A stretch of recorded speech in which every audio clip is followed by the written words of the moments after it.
Hello, I'm Natalie Webster, and this is Chat with Nat, where I interview people creating community in the places that we love. And it is Life Coach Friday. That means Annette Walters from Real Women is joining us. Hello, Annette.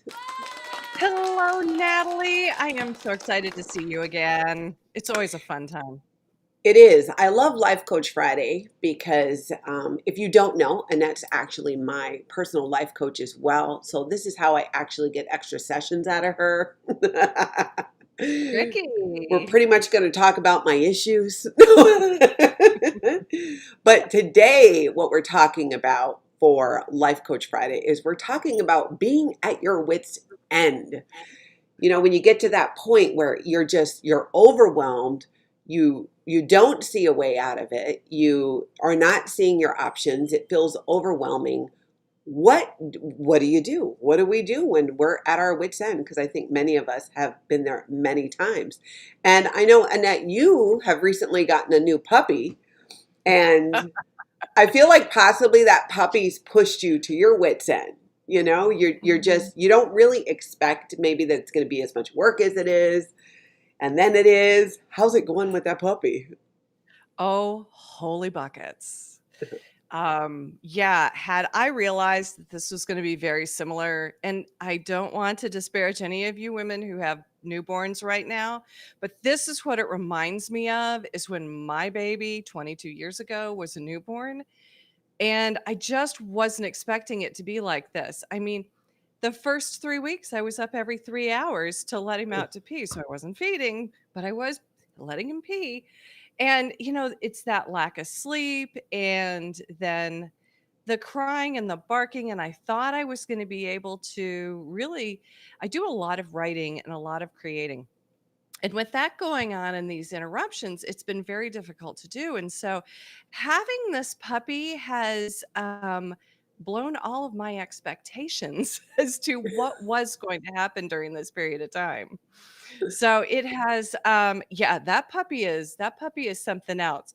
You people who are thinking about getting puppies, maybe we should talk because if you do, at least you'll go in with the right expectations. Mhm. Sometimes, we plan for something and it's the best laid plans.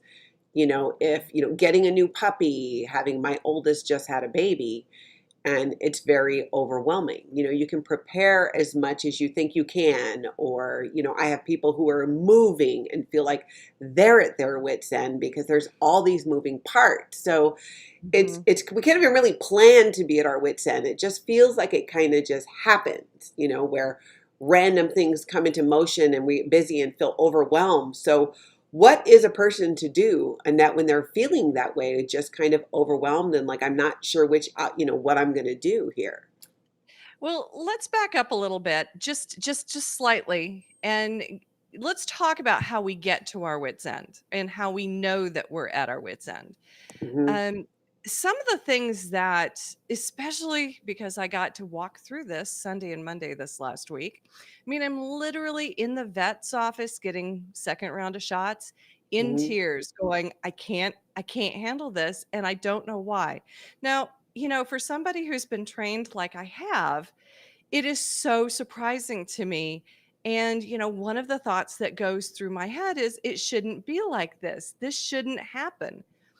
And really, it's when we go down that rabbit trail of fighting against what's going on, that's actually how we feed the trail along the way to where we land right there in the middle of being at our wits' end. It's like we have gone through frustration and overwhelm, and in my case, a little indignation. And I landed right in, I can't do this. Now, Hmm. on the other side, and when I use my decision making brain, it's like, well, yes, I can. But in that moment, it's like, what am I going to do?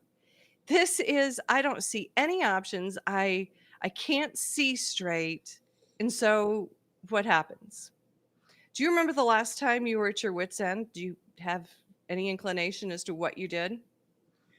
let's see. Gosh, the good thing is it's been a little while since it's been where I really have felt like that, and felt overwhelmed. I know that when, for me, often that'll happen when I'm overly tired, and probably for a lot of people. I get overly tired and then it's, my body's hurting and but I still have work to do or things I need to do and I got calls coming at me and usually a random maybe like family responsibility and it Mhm. just feels like, all these balls that I've been juggling in the air kind of nicely when you hit your stride, suddenly one falls here, one falls there. You miss this here, you miss this there. And it really feels like everything is going wrong. That's for me what I Mhm. feel like that's what it feels like if I'm at my wit's end. And it feels like Mhm. everything is going wrong. Um, but my suspicion is you're about to tell me it's probably not. Well, we're gonna get to that. But you Mhm, know what a lot of us do when we get to our wits' end, when we feel like nothing is going right, is that, we all know about mommy juice. And it's one of those things. We reach for something that will numb us in the time. And we just want to reach for anything that will provide some sort of relief. Going back to my puppy example, I ended mhm. face down in a bag of Dunkin' Donuts. And so that was completely off my eating plan, but seemed like the only reasonable thing to do. Now, here on the other side, how the heck is that reasonable? But at the time, it's one of those things that our automatic brain kicks in and we end up really working to just make the pain stop. And Mhm. what is interesting about it is that we move from this place of pain and being in out of control to almost moving to a place of pain, but one that we do control. And so this last week, the theme on the Real of Women website and our podcast has been this at my wits end type of a thing.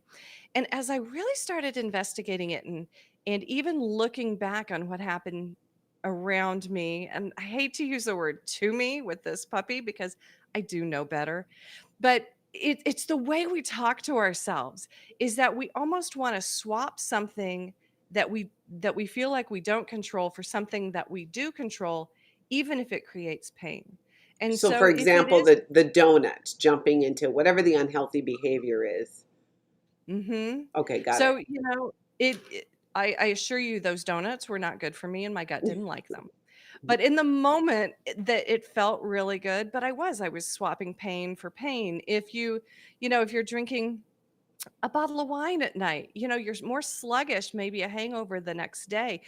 And the funny thing is about this whole thing is that whatever that issue is still there. It's waiting on you to figure out and deal with. And so um, what if what if we didn't have to go through this interim, basically where we installed some painful speed bumps along the way in order to, maybe we just don't do that. We just get to the point where we re-engage and we go.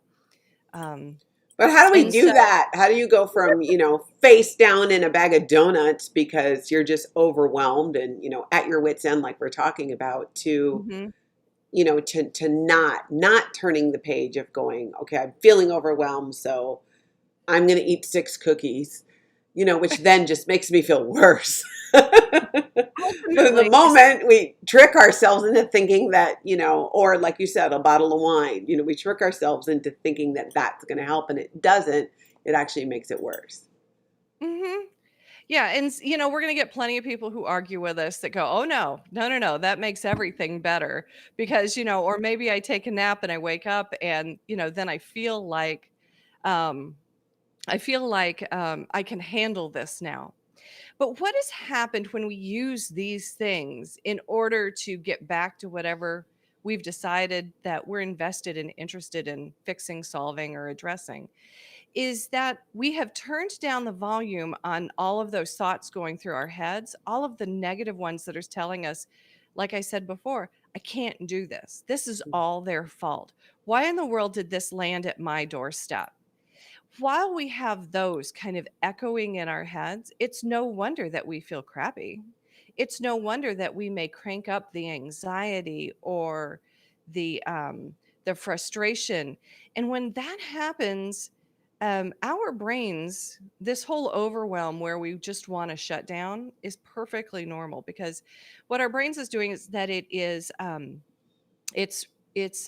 recognizing a threat to us. Now, for us, it's an emotional threat. It's not like we've got a saber-toothed tiger coming around the corner, but it still recognizes it as if it's that and wants to shut us down. So we go down kind of the path to overwhelm, because even though we feel crappy, we're safe. And that's the most, keeping us safe and preserving life is our brains. I think it's our number one directive. And so what we need to do is that start with awareness. What that is sometimes one of the hardest things, because you're like, I feel crappy. Why would I want to have more awareness that I feel so awful? Mhm. But the fact of the matter is that when we actually slow down, take a look at it, we have that awareness, and we just look at it with acceptance without judgment. That's actually the place where we can start to regain and brush aside some of the blocks to see anything else that's going on. You mentioned options before. If we think that I can't do this, why would we even look for options? Mhm. Type of a thing.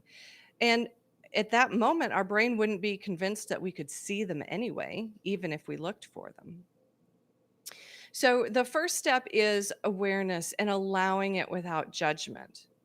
um, when when we go down that other path where I was face down in a bag of donuts, what I'm actually doing is that I'm layering on judgment on top of this thing that's going on. So I've got this thing that's going on. His name's Jarvis, and then I layer on things like, oh, a good dog mom wouldn't do that. Oh, why would you? You should have known. Why did you ever agree to it? And so now I've got this whole layer of stuff to go through by fighting it, resisting it, and avoiding it. And so if I can sit here and look at it and go, okay, there you are. And I'm upset. So the upset is actually my cue, almost my cue to show me that there's something here out of alignment, and we need to bring this back into alignment. So, in order to do that, we have to shift into one of your favorite emotions, which is curiosity. So, if we can go from the place of this shouldn't be happening to, I wonder why this is happening, or what I could do to solve this, Mhm. or even how could I get curious about this? What we do is that we shift and we allow awareness. We allow ourselves to see more of what's going on so that we can see it. From there, that's where we see our options. And we also realize that this isn't quite as tough as we thought it was. Because when we have our original and then we layer on, yeah, that the emotions just kind of grow. And we want to allow them, because when we get these cues, they're telling us something that we may need to pay attention to. And so, because our brain is doing exactly what it's supposed to do, so we go, okay, I'm paying attention to you, I'm not going to fight you. What really is going on here? What is the problem? And what am I making it mean? Because if I went down the rabbit trail of, oh, you're a bad dog mom, maybe you should never have gotten, a dog in the first place, or something like that, it doesn't actually help me take care of the puppy. Oh, that makes a lot It of just, sense. Yeah. It sounds like what you're saying then is that when we have something going on that's overwhelming, like for you, it was a new puppy. But when we mhm. start marching towards judgment, and it's judgment we're putting on ourselves, like you said, oh, a good dog mom wouldn't do that. And, I've experienced that when my children were younger. There's such a reflection of, or at least that's what I was making it mean, is they're just a reflection of me and my parenting. So they Mhm. needed to behave a certain way and all that, which they should. But it was, that's when I would kind of get to my wits end and feel overwhelmed with, when the three kids, if they were all acting up at the same time. So are you saying then that the key to not getting overwhelmed or to that point where you are just completely at your wit's end is to take a step back and not go down that rabbit hole of judging yourself for what's going on. Mhm. And then, because it really feels like, because I've been there when, when I don't drink alcohol anymore, but when I did, where that's what I would turn to because that is what, I told myself would help. And it never did. Usually made whatever it was a lot worse. I drank all this alcohol thinking it was going to help me with my anxiety. Well, guess what happened when I quit drinking? Anxiety went away. So, Exactly. not judging it though, just viewing it and going, like in the case of the Mhm. puppy that you're talking about, like, okay, well, what does the puppy need or what's going on here? Mhm. So, if we don't get into judging ourselves, I'm failing at this, I'm not doing this right, I must be doing something wrong, then we Mhm. can avoid getting to that point of overwhelm and being at our wits' end. Right. Right. Now with that, what I also wanna toss in is a caveat to say that, sometimes we do need to remove ourselves from a situation. So you talked about you've got all 3 kids at you Hmm. all at the same time, and they've been at you all day. And so you've been in practice of reacting to everybody, and it's like, "Wait, wait, wait. Okay, I'm done. I've got to I've got to at least step someplace, um, maybe just into the bathroom all by myself in Hmm. order to just gather my thoughts." Oh yeah, I've Um, locked myself in more than one bathroom when my kids were younger. Once I just locked yes, them in the house and I went outside.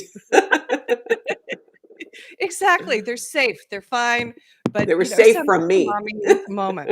Exactly. Because, a lot of times when we are in the middle of whatever is put us at our wits' end, is Hmm. that we're dealing with something that's maybe new. Maybe there is something that has happened that we weren't expecting or is missed expectation. As you said before, a lack of sleep can be, a big thing about this as well. And so it's recognizing all of that. Now, if you were looking at a girlfriend who was at her wits' end, so you're not actually, responsible or going to be at the effect of anything that's going on. How much differently do you see that? Mm, yeah. That would be really different because you wouldn't necessarily be so focused in on the one thing because you can step back and go, oh, yeah. Mhm. Oh my gosh. I can almost like, I can completely feel in that moment what it was like when my kids were younger and it was three against me. Mhm. And that, when feeling really like I'm at my wit's end here and turning to my thing too was my favorite fast food, which is Culver's, fresh, never frozen. I miss And I I would, miss Culver's. oh, it's so good. But that would be my thing, but it wouldn't help. And I wouldn't see the options. And then when the same thing would happen, I would be I would have the same problem. I would just be overwhelmed again at my wit's end again. And so then I would Mhm. eat junk I shouldn't be eating or drink too much. So it just creates this circle. So I really get Mhm. what you're saying because it's kind of like stop and take a step back. How else can I look at this? Don't go right into what you've always done because you're just going to get the same Mhm. result and you don't actually solve the problem. And so, and that's something I've learned in working with you too, is taking that step back and going, all right, let's look at this. How else can I actually go ahead and view this? Then suddenly there's options. There's just like, oh, there's actually ways of solving this. I like that. That sounds like a better, and that seems to be when I look back at when I've been faced with a similar situation again and I handled it and I got through it and my overwhelm, and I was telling you before we went live that, wow, when I was thinking about being at my wit's end, it's actually been a while Mhm. since I've really felt at my wit's end. And I credit that a lot to, having worked with you because now I know to kind of take that step back and really view what my options are. So I'm no longer, interestingly, I have all the same problems in my life. I mean, there's the same issues, different issues, Mhm. things that were causing me stress Those things didn't change. But what changed is I changed how I was actually seeing it and how I was Mhm. looking at it and the solutions that I was looking for. So that makes a lot of sense to me, Annette, that one step. And we're going to take it just a little more practical. I want to get a shout out to Janet Turner. I'm so glad to see you. Hello, darling. And your baby Penny is so cute. So she has a brand new granddaughter as well. Oh, nice. So, mhm.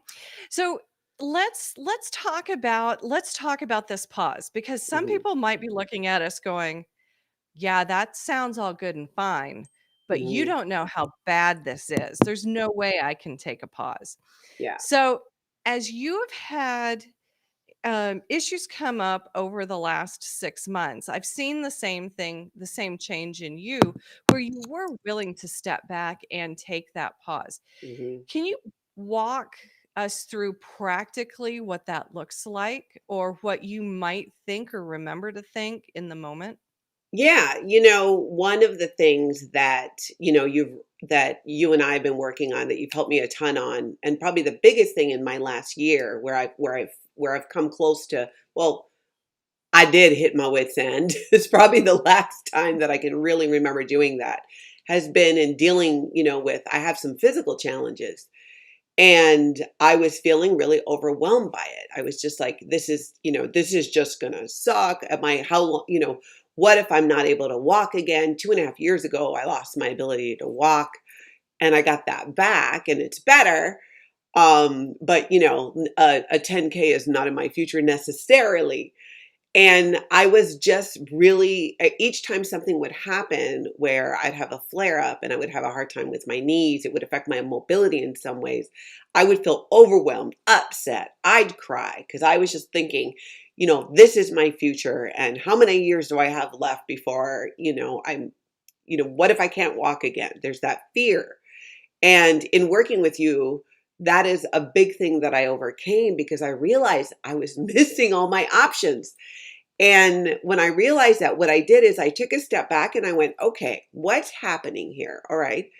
The walks, I used to be able to walk 4 miles just like it was nothing. And that's just not something that my body's doing at the moment. And I thought, okay, an option is, these walking sticks. I got these walking sticks and it just improved my ability to walk further so much better. I had a solution. So then I started walking again further. And then I'm getting stronger.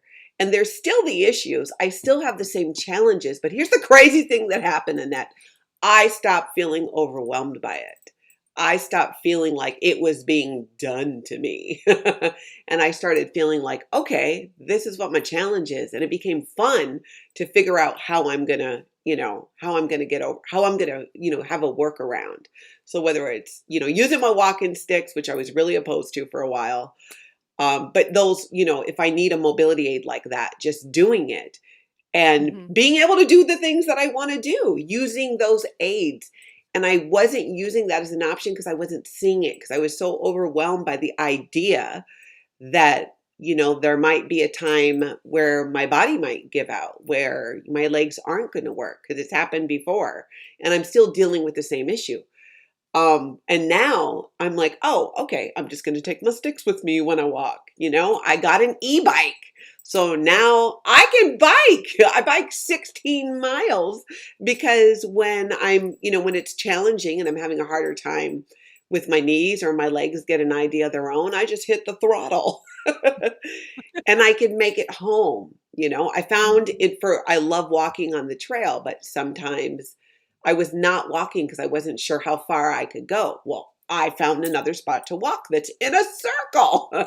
So, options. So here I am now. Mhm. I think I've been probably working with you for almost a year now, and I've got the same physical condition, but I'm doing more of the things I want to do because I can see what my options are and I no longer feel limited by it. I feel Mhm. like there are solutions there. But if I make it about being afraid of being disabled or a fear of, in 10, 15 years, what if I'm not able to work? Then, yeah, Mhm. then I'm just going to sit there and not have any options. And so that was my Well, big takeaway. And that is so interesting because what you highlighted here is the way that most of us work. I mean, all of us humans, we are always trying, as I said before, try to keep ourselves safe. Um, but what happens is that when we have this ability to project forward of what could Mhm. happen, you know, and what happens like when we started working together where you were is that you were almost living as if you were there already. Yes, It that's so true. So you weren't even present in your own life. You were almost future living. Well, that's down there. So of course, you can't live there. So you don't do anything here, which means that you're shut down and you're in overwhelm because Mhm. there's nothing to do. What I find so interesting about the way that you handle this is that what you moved to is like almost making all of this an interesting puzzle to solve. I know you Mhm. love your puzzles. Love And puzzles. and you have really taken that concept and put it into your life. So when you have one of those days where you're like, yeah, I want to go for a walk, but I don't know if I can do it. It's like, okay, how do I figure this out? It becomes that puzzle with the expectation that you can solve it. Mhm. And that is the key to this whole thing. That's where the power of the life coaching comes in, is that we talk about how to really access your power, the power that you've always had. It's just that nobody ever taught us where it was. And I can't read that. So I if you could will. read. So Molly says something I've learned in meditation is to say or think, I'm noticing myself feeling versus I'm feeling, which is just a slight twist and yet makes a big difference for me at times. It's about being an observer and knowing we're not our emotions. That is Well put. so important, Molly, because Hmm. most of us grow up and we believe that we are our emotions. This Yes. is all, however I'm feeling is true, and it's who I am and all of that. But as humans, what is unique about us and what you learn kind of in meditation is in that meta side of it, we can actually think about our thinking. Hmm. We're, I believe, the only animals that can do that. And it gives us that opportunity to actually identify, be aware of. And once we're aware, we can make a choice as to, do we still want this or do we not? And like Molly said, when you become the watcher of your emotions, what's super interesting is that um, especially when you've got an intense emotion going, when you back up and you get curious about that emotion, how am I feeling it in my body? Where did this come from? That sort of thing. It almost really turns the volume down on the intensity of it. It is Hmm. probably still there, but it almost starts, you create your own space within it in order to walk through it. Hmm. Thank That you, makes Molly. so much That's really sense. good. Mhm. Absolutely. Because then it's no longer, and what I learned in working with you too is that it's no longer like I might have a physical limitation. There's times where it flares up and times when it doesn't. So it's just like, okay, what are my tools? And now I kind of almost even get a little excited, like, ooh, legs are wobbly. Ooh, what tool am I going to use? Are we going to stretch? Am I going to move What's gonna work? around more? Grease those joints? I'm going to get my walking Mhm, sticks out, or just put my feet up. What's the tool? How are we going to solve mhm, this today? And mhm, then we're actually living in the moment because we can experience what is around us and enjoying it. I'm enjoying my community and so much more. I'm getting out so much more because you're so right. What I was doing is I was living my life as if I was already so much more worse off physically. That's not where I was at. mhm, There's a big difference, and that was such a game changer.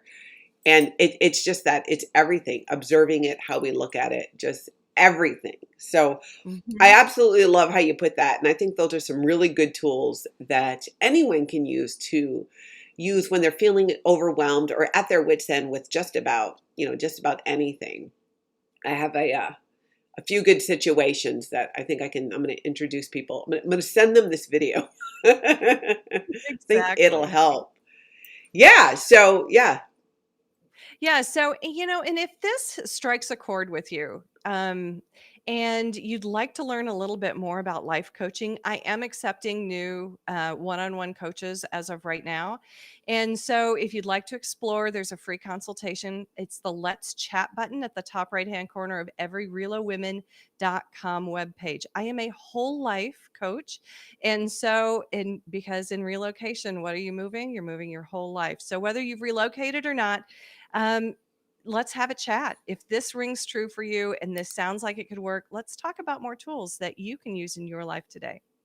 absolutely. The information on how to reach Annette is scrolling on the bottom, and it's also going to pop up as we end here. And thank you for joining. You know what? If you didn't catch the beginning, go ahead and watch the replay. You can just go ahead and hit play. Feel free to share the video. We do Life Coach Friday every other Friday, and it streams onto multiple pages. Thank you, everybody, for joining, and I will chat at you later. And Annette, just hold tight with me.